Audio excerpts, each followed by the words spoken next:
Hello, everybody. Welcome back to Pillars of Eternity, episode 11. We're in a different place. We're right below the tree, and obviously, a dwarf woman is sitting there, shiny.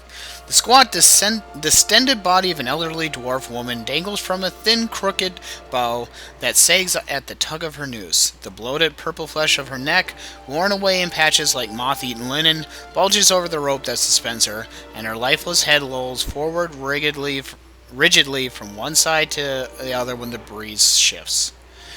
You perceive a faint glow around her that casts no light on its surroundings, but there is a tepid warmth to it, and you feel somehow that you can reach out and touch it, not with your hands, but with some aspect of yourself that has no worldly dimension. Alright. You take a deep breath, clearing your mind, focusing on your objective. As you exhale, you feel yourself spreading out toward the hanging woman, perceiving all that lies between you and her with new, unfamiliar awareness. Once you have expanded enough to reach her, there is a sudden jolt to your mind, a ringing, electrical surge of images, words, and sounds. Involuntarily, you shut your eyes and feel yourself being pulled down to some deeper consciousness in a space occupied only by you and the hanging woman. And when you open them again, she is staring at you with eyes clouded in milky fog, her body still swaying in the wind you no longer feel from a tree that stands planted in a misty void. The woman gives you a slow nod of her head, the rope creaking as she does, and she smiles at you. Have you come here for me, dear? Or have you gotten lost? Ah, it is both, I think. Yes? Am I imagining this? No, I think not. A pity that. It would be simpler.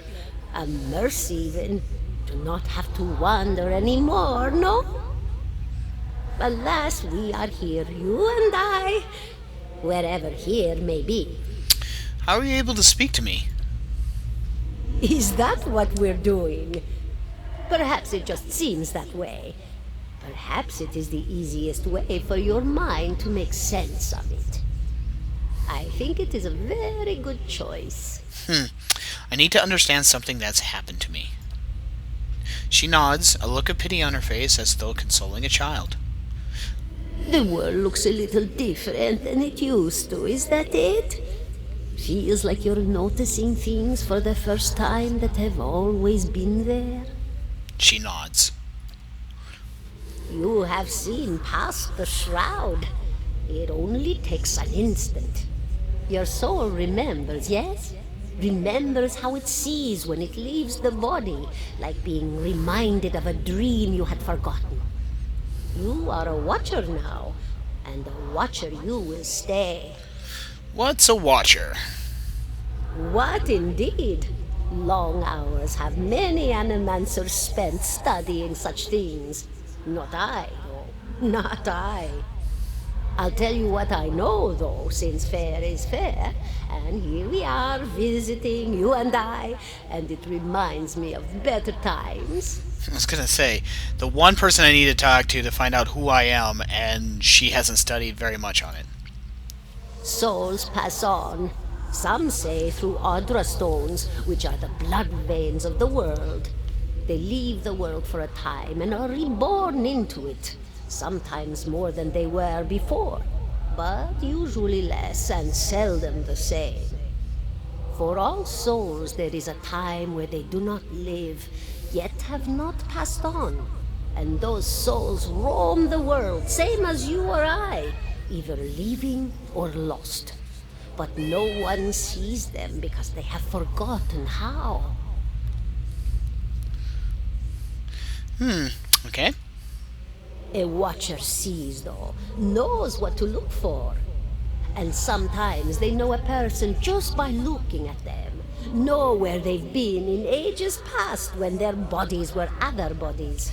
See memories even their owner can't recall. A wonder to behold when all goes well. A wonder. What did you mean when all goes well? Oh, nothing to be afraid of, I'm sure. It's just much to take in for some. Sometimes there's trouble sleeping or other difficulties. She smiles at you reassuringly, fanning out a tuft of long whiskers that sprout from one of her cheeks. You should see old Mayorwald. He could tell you much more than I. A watcher just like you. Helped many in his day. Took up in an old keep no one would claim. Not far, not far. Kanua, beyond the Black Meadow. He will welcome the company. I think I survived a bivouac. Do you know why that would be? Did you now, dear? My, that would be something, wouldn't it? Could be luck, could certainly be. A storm can be a careless thing. Or maybe it got its hands around your soul but couldn't pick it up. A soul can be heavy if it stayed in one piece through its time. Strong souls, we call them in the trade. Cold, I mean. Called them. Those days are all behind me now. Aw, you said souls break apart over time? Why won't you click? Oh, yes. Entropy. Rimagan's work.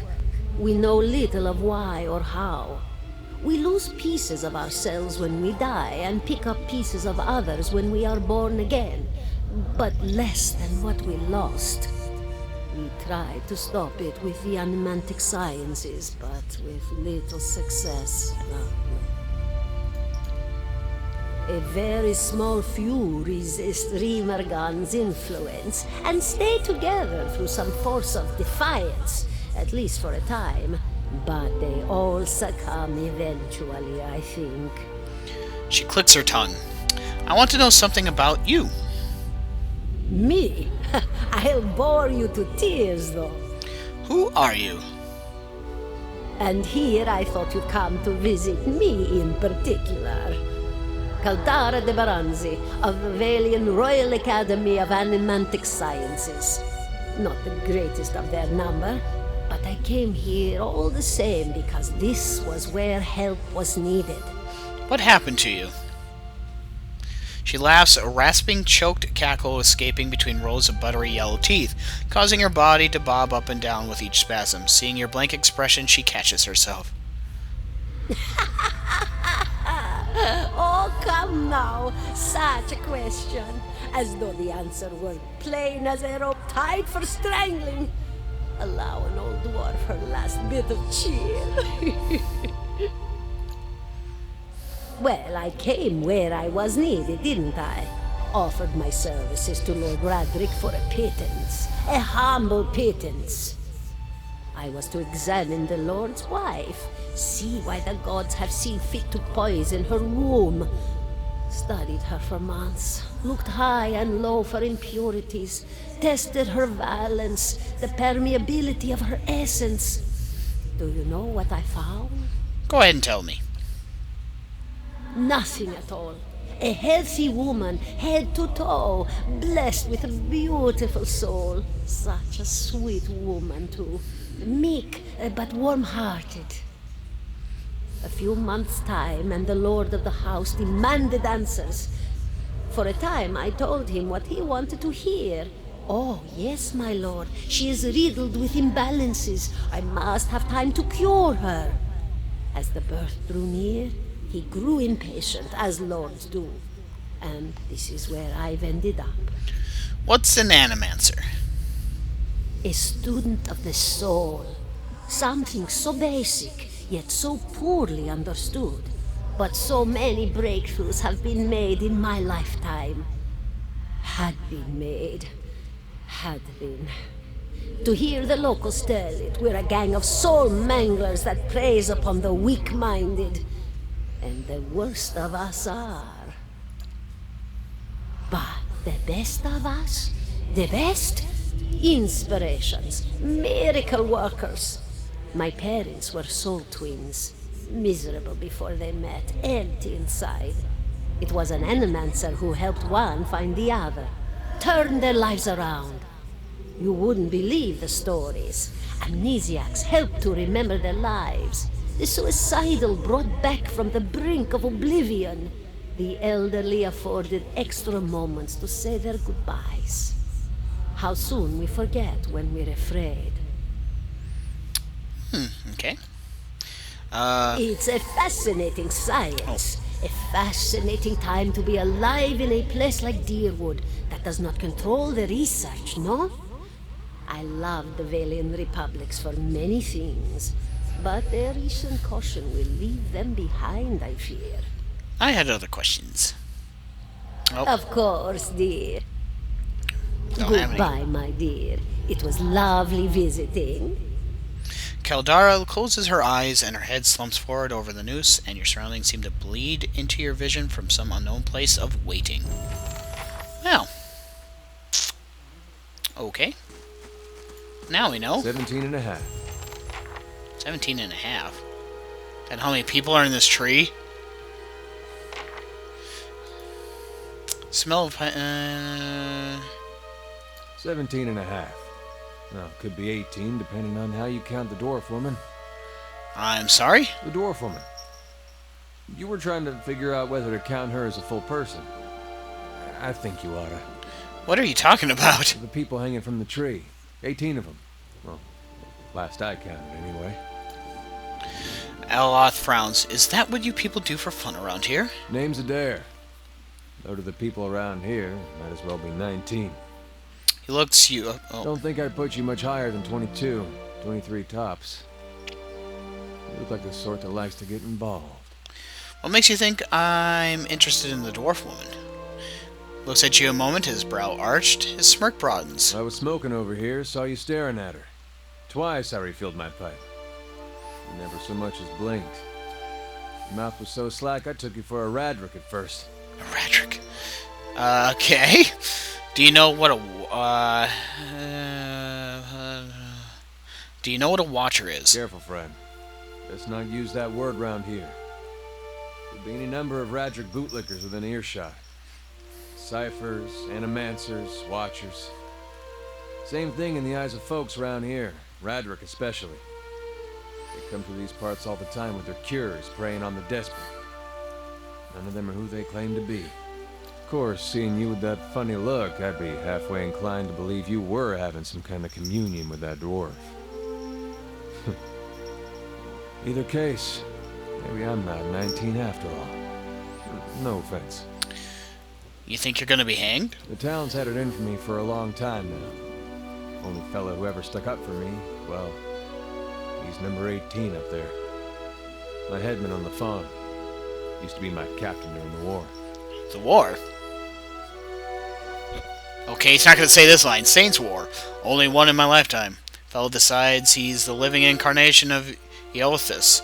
Overthrows Raid Saris, marches on Deerwood, so we give him a Deerwoodian hello. What's a Deerwoodian hello? We blew him up. I like this guy. I'm assuming he's a character because he talks. He smiles at this, but it is the smile of one recounting a joke for effect rather than enjoyment. Who is Eothas? Okay, he's not going to say this one. God of Rebirth and Redemption. Formally, anyhow. Maybe they call him something different where you're from. I had other questions. I got time. Why was your headman hanged? Got involved. Radric sent men down here the other day, said they had it on good authority someone in town was working with Kolsk, plotting Radric's overthrow. Said if he didn't come forward right then and there, they'd hang every last one of us. No one was coming forward, so Swithin, that's my headman, he steps up and says it's him. They took him at his word. He sighs and shakes his head, his eyes fixed on the tree. Bound to happen sooner or later, if not for plotting against Redric, then for protecting me. What does your town have against you? Pick the wrong god. That's what it comes down to. Used to be a lot of Aethys worshippers in Gilded Vale. That mess of rocks over there, that was a temple to him, to give you some idea. Then one day, somebody named Widewind shows up on Deerwood's doorstep. Says he's the living flesh of Aethys. Got an army with him. Suddenly, Aethys isn't so popular in these parts. My brother Woden and me, neither of us believed it. No way was that Aethys. He enlisted, then I did too. But, he didn't make it back. After the war, people took to punishing Aethys worshippers, accusing them of treason. Got real ugly, especially after the legacy started. Folks needed someone to blame. I was safe because I fought, but then this rumor starts that that he was on the wrong side. And I wasn't so safe anymore. Until my headman stepped in and said they'd have to hang him to get to me. Really? Seems that's no longer a concern. Of course, the townies don't do the hanging these days, but when Raedric's men come, they got no problem doing the pointing. Alaf glances you and lowers his voice. You can see why I was eager to leave. Yeah. Who's Kolsk? Someone who got tired of all the hangings. He's on the run now. Probably will be till they catch him. If you're next to be hanged, what are you still doing here? Gives half smell. Drinking, mostly. Point of fact, I'm on my way out. Just haven't figured where I'm going yet. Not a whole lot of places out there that don't think Waiden's legacy started with Waiden. Travel together. Where are you headed? Someplace called Cade Nua. There's an old watcher there who might be able to help me. Seem to remember hearing something about that years ago. He tamed that place. People would seek him out for all kinds of things. Troubles of the soul, questions for the departed. Of course, that was back when you didn't have to say watcher with a hush on your breath. A man such as that, there'd be things I'd want to ask him. Don't know why I never thought of it before. Not sure how I feel about setting out with a stranger, and a strange one at that. But, truth be told, you might be the only one in town who wouldn't feel some relief seeing me swing from that tree. Ha! There's a fine reason if I ever heard one. All right, then. Guess I'll do some sightseeing. As long as you're not the one picking the sights. Okay, let's get going. So what are you? Holy crap, you have 100 hit points. You are a level 4 fighter. Holy balls. Okay, you're going to the front of the party, buddy. Hope you're not expecting much. Of course. I love you already, buddy. You are my friend. So he's got a weapon-focused ruffian. Let's just take a quick look at him. We got just a couple minutes here. This is a very big disposition one. He is very high level. I'm going to have to go destroy my cat here because he just keeps doing things. Weapon-focused ruffian. Saber, stiletto, club, pistol, blunderbuss. Okay, what is he? What about you? Do you have anything like that? I know you don't talk, but... Oh, you're just weapon and shield style. Okay, you're my other dude. Benevolent, diplomatic, and honest so far. What do you have for equipment? You need a helmet. Just for this... And you need a cloak? Or do you have... And you just have a cape. Will save. Okay, you can have the will save. So he is holding a saber. Let's see if we got anything better, because I swear we got a good one. Estok. Does the Estok count for his, ruffian? No. Crap. So I want to keep him with that, because that'll give him more accuracy, I believe. Yeah. So back over to inventory. He has a bow for second, a war bow for secondary. He's got a medium shield. You got a large shield. Gets -8 accuracy, but 16 deflection, so he's my tank still, but... Yeah, that works good. Okay, we're good. We're good. Let's go ahead and save it, because I don't want to have to go through all that talking again. Yeah. Alright, then. Oop, don't... Hey. Okay, so what do we have first? We can go to Kelnod, but we have to go through Black Meadow. Bring Ader to speak with Merwald. Tell him... Oh, okay. This is in the Black Meadow. This is Anslog's Compass. I think I'm going to try to do that next. Okay, we want it semi-up. Okay, I want to see if you have anything further to say yet, or if anything's changed. Because... Go faster. Yeah, you're still here, aren't you? Cell sword. Very good. Okay. One more quick save. We'll see if he has anything to say yet. I have received confirmation that Lord Radric's heir was not born well. Oh. My lord has issued an injunction on all new homesteads until he can be assured that the village has been cleansed of all Eothasians and whatever other undesirables that have brought this curse upon his lands. Okay. It would be best if you left town as soon as possible. I would suggest returning to your old home. There will be no place for you here. You may stay at the inn until you can make the necessary arrangements, but I would not advise remaining long. I expect Lord Radric will be most thorough in his efforts to purify this place. Huh. I can report the murder of the elephants and they won't care. So, goodbye. Yeah. I am not going to report them for these things. So, let's... I think the black metal is this way. So, anyway, we're out of time anyway. So, let's go ahead and save it. Thanks, everybody, for watching. This is Tyrolan signing off. We'll see you in the next one. Bye-bye.